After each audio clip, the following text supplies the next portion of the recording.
नमस्कार. कोकणचे वैभव असलेल्या सागर डिजिटलमध्ये आपले स्वागत. कोकण आणि परिसराच्या घडामोडींचा वेध घेणाऱ्या बातमीपत्रात या क्षणाची एक महत्त्वाची बातमी. खोपोली शहर स्वच्छ ठेवणे नगर परिषदेबरोबर नागरिकांचीही जबाबदारी आहे.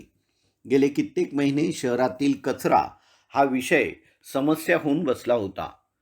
घनकचरा व्यवस्थापन यासाठी महाराष्ट्र शासनाकडून 1,50,00,000च्या निधीची तरतूद नगर परिषदेस उपलब्ध करून दिल्याने आता कचरा हा प्रश्न निकाली निघेल असा विश्वास आमदार महेंद्र थोरवे यांनी खोपोली येथे व्यक्त केला. याच कामापासून त्या ठिकाणी केली गेली आणि आज खोपोली शहरातील अनेक विकासात्मक दृष्टिकोन ठेवून आपण विकासाची कामे या ठिकाणी केलेली आहेत. या 5 वर्षामध्ये जास्तीत जास्त निधी देण्याचं काम या खोपोली शहराला आपण या ठिकाणी केलेलं आहे आणि म्हणून हे एक उल्लेखनीय काम या माध्यमातून या ठिकाणी होत आहे. त्यामुळे स्वच्छतेचा प्रश्न हा कायमस्वरूपी संपेल अशा पद्धतीचं काम आपण एकत्रपणे करूया.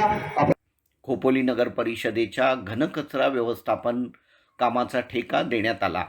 त्याचा शुभारंभ आमदार थोरवे यांच्या हस्ते श्रीफळ वाढून करण्यात आला. यावेळी त्यांनी कचरा संकलन करणाऱ्या वाहनांचा हिरवा झेंडा दाखवून शुभारंभ केला. शहराच्या विकासासाठी निधीची कमतरता पडू देणार नाही अशी एक ग्वाहीही थोरवे यांनी बोलताना दिली.